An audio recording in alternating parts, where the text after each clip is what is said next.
10, 9, 8, 7, 6, 5, 4, 3, 2, 1, 0. Ignition. Liftoff of the Falcon 9 and Crew Dragon. Go NASA, go SpaceX, Godspeed, Spot and Dog.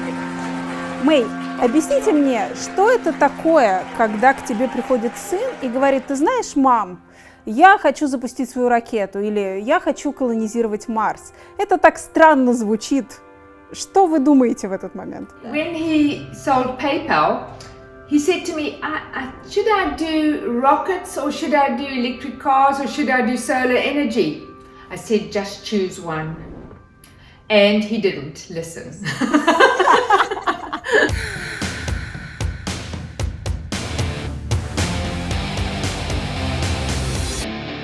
Flying crew on board Dragon and Falcon 9, and look at them go!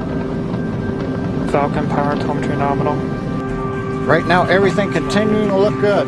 This is really amazing. I can't believe it. Dragon is now officially making its way to the International Space Station today. It's this is called light. I think this is 30 мая космический корабль «Драгон» с астронавтами НАСА на борту стартовал до МКС. Где вы были в этот момент и как вообще проходил этот ваш день? Well, first of all, we're all on lockdown with wearing our masks and our gloves and all this. And the next thing, all of us, Elon, Kimball, Tosca, we all flew to Florida for the launch. The family is in the Mission Control Center with all the engineers. You see all the engineers from NASA and from SpaceX are working with the rocket, to launch it. And then it was delayed because of weather. So you kind of, all that anxiety, and then you just have to wait around for 4 days when the next launch is. And then we're all back again. And then it was just fantastic just to see it go off so smoothly. We are so proud of Elon. And we just had a wonderful dinner that night and just so excited, and it's the best thing ever. Vehicle is supersonic. I was in Florida between the two launches, the launch that was postponed and the main launch. Tosca had a premiere for Passion Flicks for her romance movies platform, and so we did a virtual premiere. Look, everybody looking fabulous, all right, and we did a TikTok about that premiere. And then and Kimball had the opening of one of his restaurants because they were allowing openings. And then I had my book published in Russia. And so it was like 3 great events happening in 3 days, the 3 days between the launch that was delayed and the launch taking off. So we were all very busy. Но какие у вас мысли в тот момент? Вот он полетел, там сидите вы, делаете такие жесты, волнуетесь, потеете, или вы четко уверены, что он взлетит, все будет нормально? О чем вы думаете?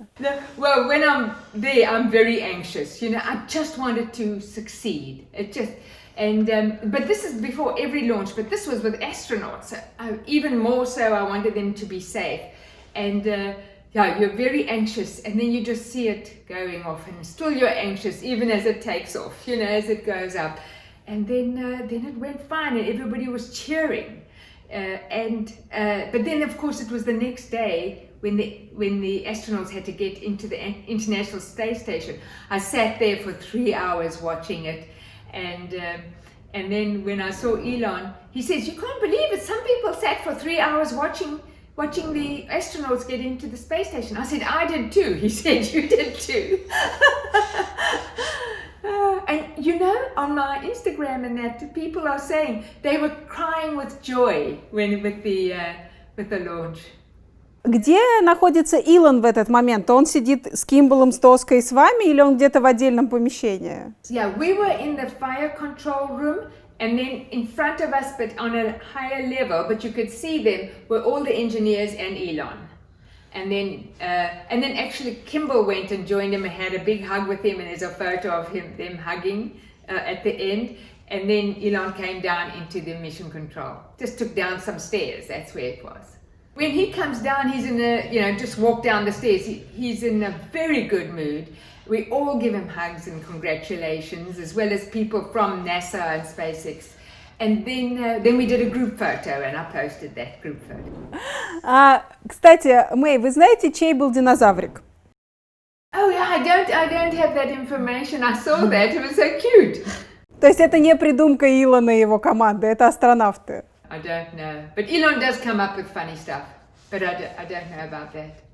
Вы были каждый раз, когда Илон запускал свою очередную ракету? No, I'm not at every launch. Actually, you know that launch where he landed 2 rockets and everybody was there, family and friends?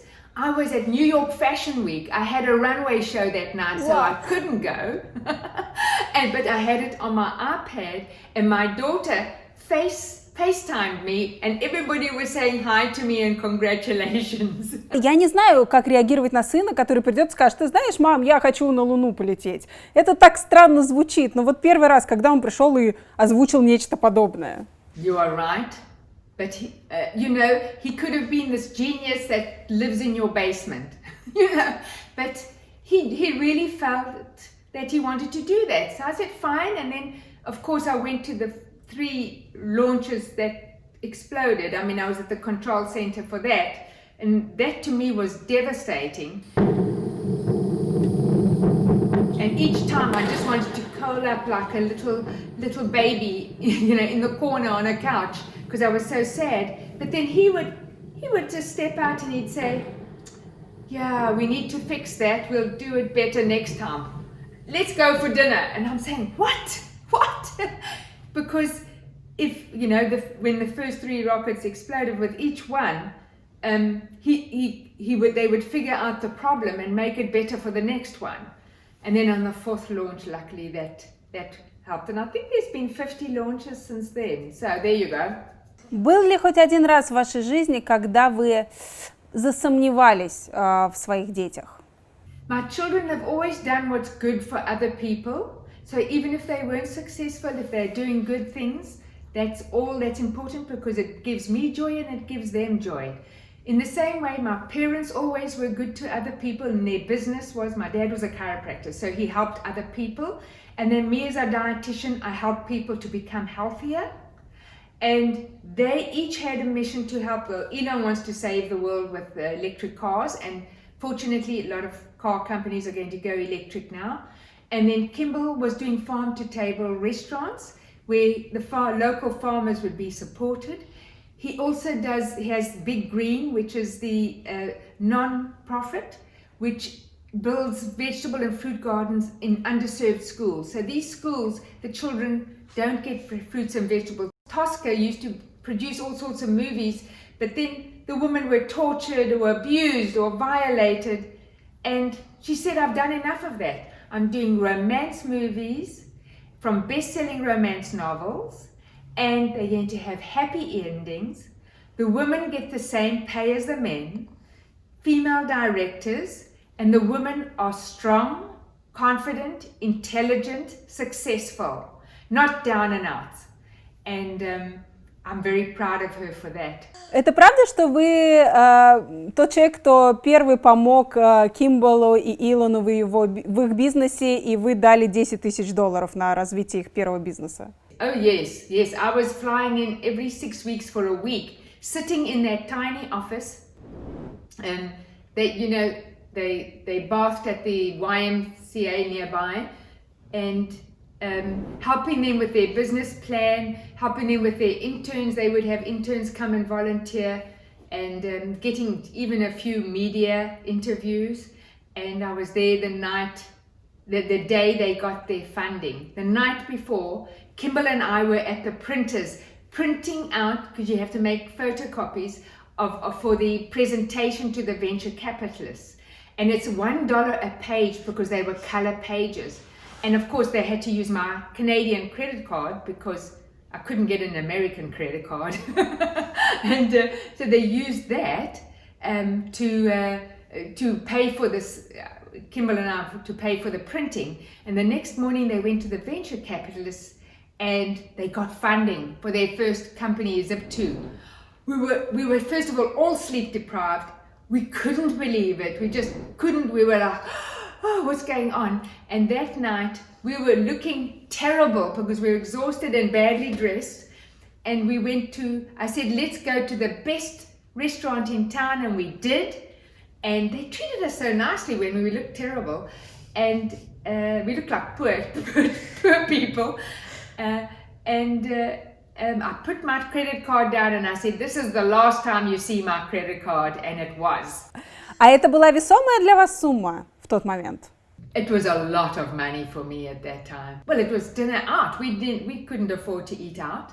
Мэй, ну вы понимали, что завтра вы можете остаться вообще без средств существования? Ну как можно вот так вот взять и все отдать? No, of course I understood that. That doesn't matter. If what they wanted to do was good, and I thought it would better humanity and better the world. It was door-to-door directions, and it was that would be, like now newspapers have online presence. They were doing the online presence with the links to the restaurants or to the directions, which in the beginning stages didn't exist.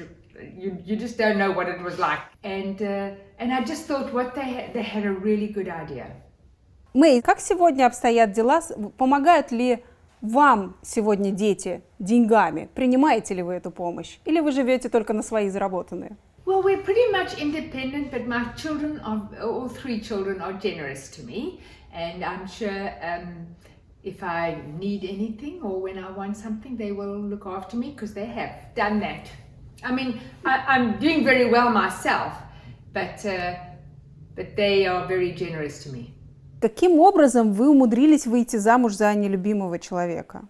I hadn't seen him for 2 years because my family had stopped him from seeing me because he is so aggressive. But he didn't hit me when I was dating him, but just he's very aggressive and to everyone, So then I moved away, and he came to visit me in Cape Town, which was like 1,000 miles away, with an engagement ring. And I said, I'll never wear it. I'll never marry you. I'll just never wear it.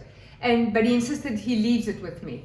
And then he went back, and don't forget, in those years, you didn't phone people. It was too expensive. You wrote letters. But he told my parents that I'd agreed to marry him. And then my dad said, well, my twin sister's dating the love of her life, so maybe we'll make it a double wedding. So between them, they organized the whole wedding, sent out the invites to 800 people. All right, huge wedding. No, it wasn't 800. I think it was 300. That's still a lot. Then I got a telegram. The gifts are all here. Congratulations on your engagement. The marriage date is September 20th. And I couldn't believe it. I mean, I hadn't agreed to marry him. So that's when I spent the money to call him. And I said, I didn't agree to marry you. And he said, I will change once I get married. The only reason I'm angry is because you don't want to marry me. And that was when I was desperately lonely, and he caught me at that stage. I came back to my parents' home 2 weeks before the wedding, and I realized he hadn't changed.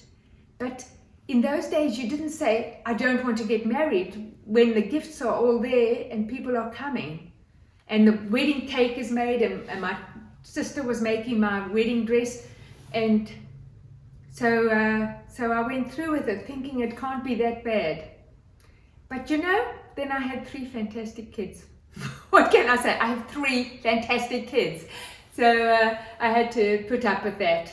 But the first chance I got out, which was 9 years later. Вы помните тот день, когда он впервые ударил вас?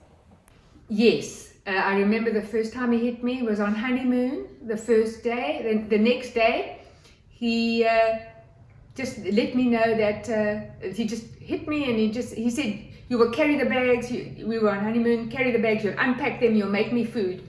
And I said, well, aren't you going to help? And then he just hit me and he said, now you know your position. This is what's going to happen. You do as I say. And so then I come back from my honeymoon, and I'm pregnant and bruised. And I can't tell my parents. because everybody had said to me, why are you marrying him? Why are you, you know, and my whole family.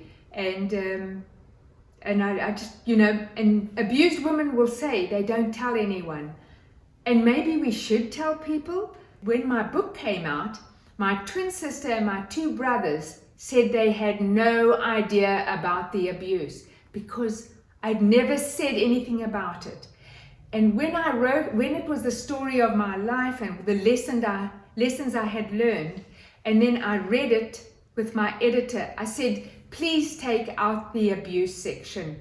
I don't want, it hurts me too much, and I don't think people need to know how bad it was for me. But my children had said, you need to talk about your struggles because people will look at you as perfect and they don't realize what you've been through. So then my editor, she said, I'm going to keep in the abuse section because women will relate. But we had no idea that this was going on so much in so many countries, and particularly women in Russia. When they write on my Instagram, they say abuse is huge in Russia. Он когда-нибудь бил вас при детях? Yes, he did. Every time his dad would hit me, Elon would be hitting him, but he was a 5-year-old hitting the back of the knees of a huge man. Or when I'm driving the car, he would punch me, and Elon would stand between the seats and just hit him on his arm while he's hitting me. But that's a little boy of 5. Kimball was 4 and Tosca was 2. They would just cry and hide. But they don't remember much, but they do remember him being you see, that is when Elon was 5 is when I then ran away to my mom, and she said, he may never touch you again, hurt me again. And he didn't. Verbally, he would be very nasty, but he never hit me again. У нас всегда жертвам задается один вопрос. А почему ты терпела? Почему ты не уходила все эти годы? Почему вы не уходили от него 9 лет и терпели это? Well, I think most of us, we stay for the sake of the children, because the children need a home with a mother and a father. And then eventually you run away with the children because that is better than being in an abusive home. And that's hard for any woman. Don't forget, I was educated and I had a home to run away to. And I got divorced in 10 court days if I take nothing. And it was worth it because I found that the children were happy to have peanut butter sandwiches for dinner. And I could get my practice together quickly, not so quickly, well, quite quickly in South Africa, definitely. As well as my modeling started immediately, and you know, I had no bruises. It was easy to model then. Вот в этот период вы ушли от мужа, вы начали новую жизнь. Самый сложный день для вас? Well, when I left him, I was terrified. I mean, you are so scared and terrified. And then what happens, he flew down, because he had his own plane, his own boat, and his mansion, and his 6 cars and all that. And that's what you leave behind, but it's still worth it. Just let me know. It's still worth it. And then he came to see me, and then he chased me through the streets with a knife. But I don't think he really wanted to stab me, because I ran to neighbors where I knew a couple were, but they weren't in. So I ran to another neighbor who was also a single mother, but she had guests there. I saw the cars outside. But he's strong enough. He could have stabbed me at any time, but he didn't. So maybe he's just more threatening than actually do it. But that's something that abused women need to know, that some men actually go through with it and harm them after they run away and after they are abused. And I took a chance on that, and he didn't harm me after that. He did sue me for 11 years continually, over and over, took me to court to keep me poor, because he didn't want to, he thought if I was poor I would return to him, but nothing would let me return to him. Peanut butter sandwiches, I still enjoy them. Там был момент, вы не писали о нем в книге, но почему-то очень часто его повторяют в документальных фильмах об Илоне, про то, что он и Кимбал ушли к отцу после вашего развода. Это так? Это правда? I got divorced when the children were 8, 6 and 5, And then when Elon was 10 years old, my ex-mother-in-law convinced him that it's unfair for me to have 3 children while his father has no children. And also his father had the encyclopedias, and Elon loved reading these. And then Elon thought it would be fair for him to go live with his father, which made me very sad. But if that's what he wanted to do, then he could always come home if he wanted to. But then, of course, his father could afford to get him a computer, which is what he just remembers. He just worked on that all the time, and he read all the time. And he pretty much brought up himself after that, you know. And then when Kimball was 13, so 5 years after that, let's see, 5 years later, Kimball was missing his brother, because Elon would visit us. His father would let him visit us maybe 3 times a year, which is, you know, after me asking over and over and over, and then a judge deciding that Elon should visit me once a month. But then, of course, my ex-husband didn't pay attention to what the judge says. I moved then to Johannesburg so that I could be near my 3 children, and then I picked them up every Friday afternoon, the 2 boys, and took them to my twin sister for the weekend, because her children were the same age. So we had from Friday to Sunday every weekend. А вы не боялись за их безопасность? No, their father never hit them. As far as I know, they've never said that he hit them. Когда вы последний раз видели бывшего мужа? I don't know. Maybe 15 years ago. Что вы чувствовали в этот момент? Well, I'm disgusted with him. Yeah, I stay away from him, yeah. Вы в своей книге достаточно откровенно пишете о том, почему вы сегодня одна. Вот быть одной, это был сознательный выбор? Well, as I've said in my book, I wasn't really successful in my relationships, but I would stay in them because I didn't want to be alone, and I wanted to have a man, and they would tell me how ugly and stupid and lazy and boring I am. And I used to get a lot of that. I dress wrong, I'm dressing too sophisticated, I'm dressing too casual, I don't wear enough makeup, I wear too much makeup. And I got insulted every day, but we tolerate too much. For example, my mother came to visit me. She was a wise woman. She came to visit me in Toronto when I was living there. Are you very lonely? Just checking, because you must be very lonely. But you won't insult anyone. So I said, it's because of the guy I'm dating. I'm just checking. He was unemployed, and he was a little nasty to me, and actually quite nasty.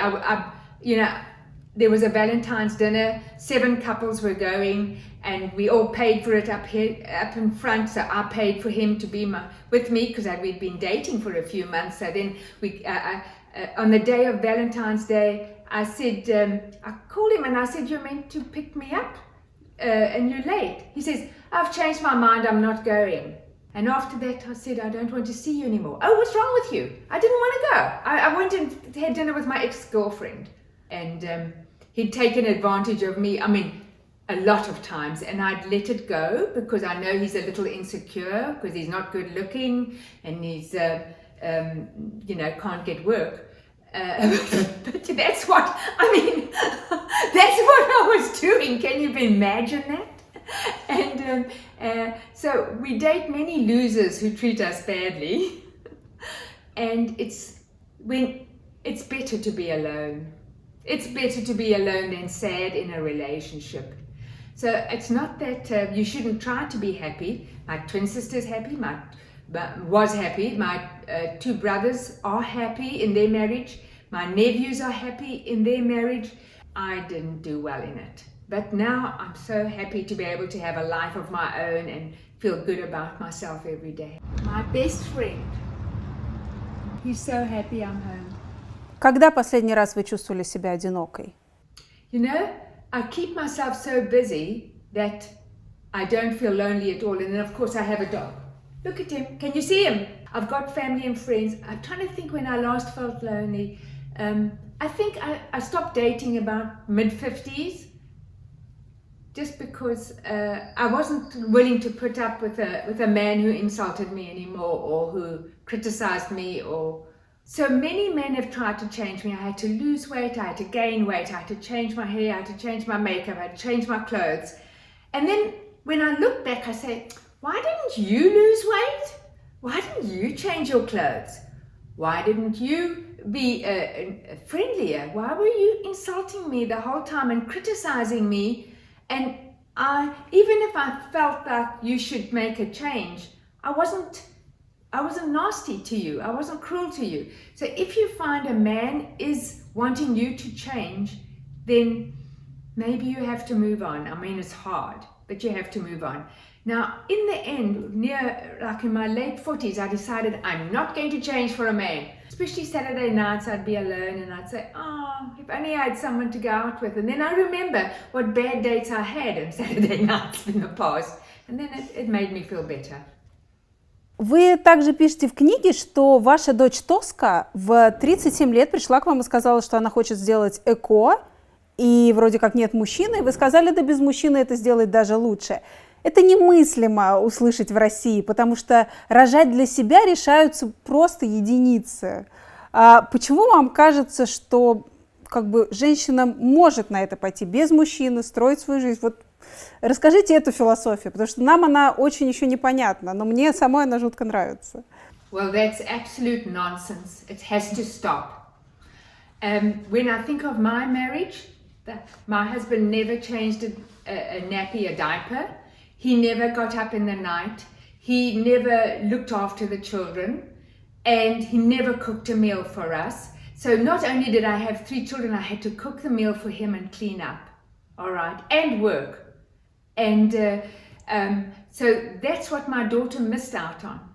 She had lovely children. But the IVF is a hard process to go through, mind you, very hard process. But we all supported her. Elon, Kimball, Tosca, we all supported her. We chose the sperm donor. It's a really hard process to go through. And she thinks it's the best thing she ever did. The best thing ever. She's so happy. Now, another thing I've said to her, I said, you know all the men you dated, would you have liked to have had their children? And she said, no, because men don't really help much. I mean, nowadays you do meet men who do help, but it's still the woman who has to look after them. So it's easier to look after children without a man than without looking after the man too. But the thing is, this has to absolutely stop. And the reason Tosca agreed to put it in the book is because she wanted to share this, that women can have these lovely children and not necessarily, if you don't find a man.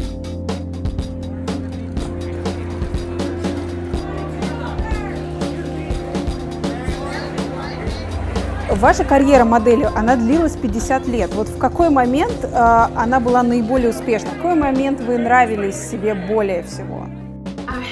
Say when I got the CoverGirl campaign at 69, that was incredible because every model wants a beauty campaign. Now I'd done beauty campaigns for various makeup companies, but they didn't make your name with it. It wasn't about you, it was about the makeup. And you'll see a lot of campaigns like that. In South Africa, you see, I've been mainly a dietitian. I always modeled part-time.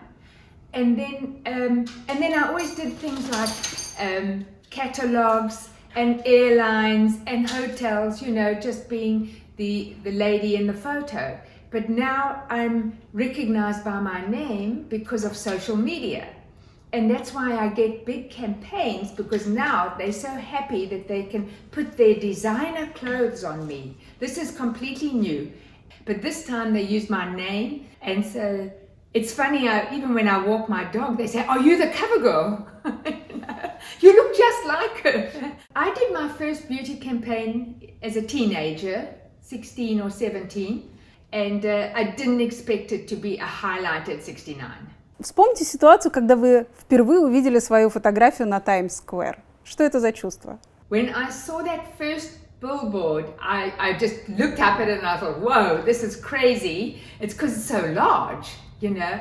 And then I go back to my practice as a dietitian and seeing my patients, and then I will get this call, May, you won't believe it. And then I say, what? You're on Times Square. And I said, yes, I know. And then some more calls come in and people would say, oh, you can't believe it. I said, I'm on Times Square. And they said, yes. I said, okay, I know that. And so because everybody was excited to see me up on a billboard in Times Square. But I've had 4 now. How cool is that? All over 60. Самая сумасшедшая съемка для вас, которая была у вас? I have had crazy shoots. Okay, once I had to have a hangman's noose around me in this ball gown with a 30-foot drop below me. It was terrifying. The hangman was a young man of 19, you know, standing behind me. He wouldn't even come close to the edge, but I did. I had to because I'm the one who's getting hung. And then another one was walking out on the wing of a Boeing. I don't know if you know how high the wing is, but when you have to walk with heels and a miniskirt at 42, it was scary. Вы пишете в книге, что ваши фотосессии голышом, в голом виде, впервые были после 60. Сложно ли было на это решиться? Well, my first nude shoot was with Time magazine, and it is really hard. I'm just not comfortable nude, but then the thing is, my Kimball and Tosca, my 2 of my children, said it's Time magazine, you'll be fine. And I went there, and you are fine. They're very protective. Yes, I was, on that day I was very anxious. I was not happy about it, but I'd just come from another photo shoot, so I didn't have that much time to think about it. I did a photo shoot in the morning for sunglasses, which is the kind of thing I do, and then I have to turn up to doing the Time magazine shoot, and yeah, everybody made me feel very comfortable. The whole photo shoot is locked, you know, nobody can come in, and then the hair and makeup and bathrobe, it's all women, and then they sit you down in front of a mirror so that you can see exactly what the shot will be. And then I realized, and then they brought in the male photographer who was very polite, took the photos, and it was a beautiful photo. And I still don't want to do it again. Почему? Why? I'm not interested. I look great in clothes. I really look great in clothes. После этой фотографии каких было комментариев больше, негативных или положительных, и что писали? Well, yeah, you know, when the Time magazine shoot came out, there was no social media, so I don't know what it was like, because it was sometimes on television and newspapers, but they were just talking about the photo. They weren't talking about me. I was just a model, and yeah, I didn't get any negative feedback because it was a beautiful photo. Вы знаете, просто в России очень сегодня развит эйджизм. И совершенно недавно у нас был большой спор у знаменитых людей, когда одна знаменитая дама выложила свою фото в более-менее обнаженном виде, но этой даме было за 40. И там она получила много сообщений, что так нельзя, женщина за 40 не должна оголяться, не должна показывать свою сексуальность. After 40, is the ageism coming from other women or from men? Мне кажется, он больше от женщин, чем от мужчин. Well then, they shouldn't be your friends, and you shouldn't pay attention to them. And I think you should start a campaign for all women over 40 to look as great as they can and feel confident and work hard and show and get onto social media so they can show how fabulous we are. Lift your leg up and down 10 times. Anybody is saying it on the newspaper or on the television, then you need to screenshot it and you need to send it out saying, listen what they said. That is not a nice man, because it's cruel, it's ugly. I'm still looking sexy, so I don't have that problem. And you know, if someone is unhappy about looking sexy at 72, and they also want to date me, all the time I get messages, please can I go out with you, from young men. Как вы думаете, вы привнесете вот эту моду на то, что будет больше моделей за 50, за 60? что женщины перестанут этого бояться? My model agent said, the president of IMG Models, he said to me, you've started a trend and you have opened it up for all older models to get into the business. And designers now realize it's women my age who can afford to buy designer clothes and who are appreciated. But not only that, but I model a lot with younger models and they love it that I'm modeling because it gives them hope. They're thinking that when they're 21, they have to give up, and then they see me at 72. So it makes them very happy. So I don't think this trend is going to change, and I am certainly not going to let it change. Could be red, or I could be yellow, I could be blue, or I could be purple, I could be green or pink or black or white, I could be every color you like. Зачем вам ТикТок? I know. Well, what happens is when I met Anna, 24-year-old actress, singer, dancer, songwriter. All right. So what happens? I meet her the day before the lockdown, and of course both of us are out of work because all our work is cancelled. So I said to her, I need someone just to do my emails for me and take my calls. And we have been working day and night. So what happens? First of all the interviews. Of course, then my book went worldwide, and so we're doing all these interviews from all over the world at different hours, 7 in the morning, 8 at night. And then also she said, well, we've got to go on TikTok. And I said, oh, come on, and we're having the best time. You have to admit, we're hilarious. And we did one this morning just before the interview, another one we're going to try. Но вас это забавляет, вам это сложно, но надо, это моя профессия. Вот какие у вас чувства возникают от этой социальной сети? Well, it's quite weird because I think I'm a funny person, but she makes me into a hilarious person. I mean, she makes me do really goofy, and then she tells me exactly, no, you swipe this way, not that way. Swipe this way. And you've got to have this expression, a cross expression, a happy expression. And so she's a good director. And then she edits it herself, and then this funny video comes out. Yeah.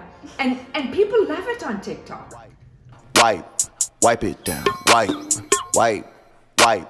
Wipe it down. Сколько раз вы переезжали? Oh, I not only started my business in 8 cities in 3 countries, but in each city I moved about 3 times.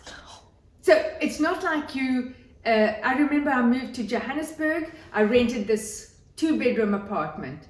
Then I moved to another 3-bedroom apartment, so 1 bedroom could be the office, before the first was a rental where I saw my patients on my dining room table. And then I moved then the rent was up, so I had to move. So then I moved to a 3-bedroom, then 1 bedroom is the office. And I remember one of the doctors saying to me, one of my patients says you're actually seeing people in a bedroom. I said, yes, I am. I mean, it looks like an office because it's a desk. It's not a bed in there. It's a desk. But the point is, it is a bedroom. But I can't afford rent. And then, and then I moved to a better home where it was a separate entrance for my practice and a waiting room, which was nice. Где ваша родина, May? My homeland. Yeah. The world. And maybe other planets. America is good to us because we've done very well here. But I before the lockdown, I had a flight booked every week to go somewhere in the world. And I love that. So it's between America, a plane, and a new country every week. Вы переехали в детстве с родителями в ЮАР во времена страшного апартеида. Помните ли вы это время? My parents had been through the depression in Canada. They moved to South Africa because they wanted to explore Africa. They'd explored Canada and America in their little plane with my twin sister and me, because we were the flying twins, because we went with them everywhere. I was a child, so I don't really know which year it was, but they brought in the apartheid rules, and it was based on the Bible because they were very religious, and that's what the Bible said, that races should be separated. So what it meant, but the thing is, I went to an English school, there was an Afrikaans school, there was different schools anyway, depending on your language, you know, so there I didn't know anything as a child.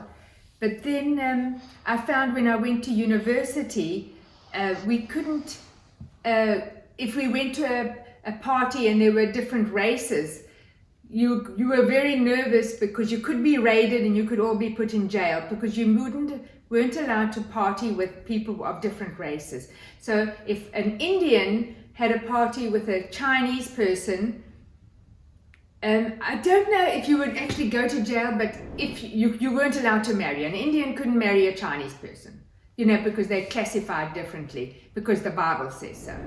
So you do live in fear. And the only media is the newspaper and the radio, and the government owns that. And if you write anything that is not good or negative, you are deported or put in jail. So you live with that fear. Я не могу не спросить вас о сегодняшней ситуации в Америке. В России много разных мнений. Что думаете вы, на чьей вы стороне? There's a lot of bad stuff that's been going on, and it has to change. It just has to change, and I mean, the people who are causing the harm, they have to be held accountable. They have to be put in jail or whatever. It should be. You cannot just hurt people because of the color of their skin. At 72, I'm considered, people are actually scared to walk near me because they think I'm a risk factor. So it's not for me to walk and protest in a small crowd with a pandemic on the go. But I can only do it through social media. In general that videos are coming up of black people so being assaulted by police. Just in general. It's not only about this one man. Слышали ли вы что-нибудь о таком человеке, как Дмитрий Рогозин? No. Is he an old man? Who is he? Этот человек возглавляет Роскосмос и постоянно соревнуется с вашим сыном. Ну, хотя бы фразу «Как тебе такой, Илон Маск?» Вы знаете? And what do people say? Это говорится обычно, когда в России изобретают какую-нибудь полную фигню, которая не работает, не взлетает, и все люди смеются над собой и говорят: «Ну, как тебе такое, Илон Маск?» So that's like a saying. That's quite funny. But now it needs to change his, how do you like May Musk? I'm going to be 70 and out there saving the world. There you go.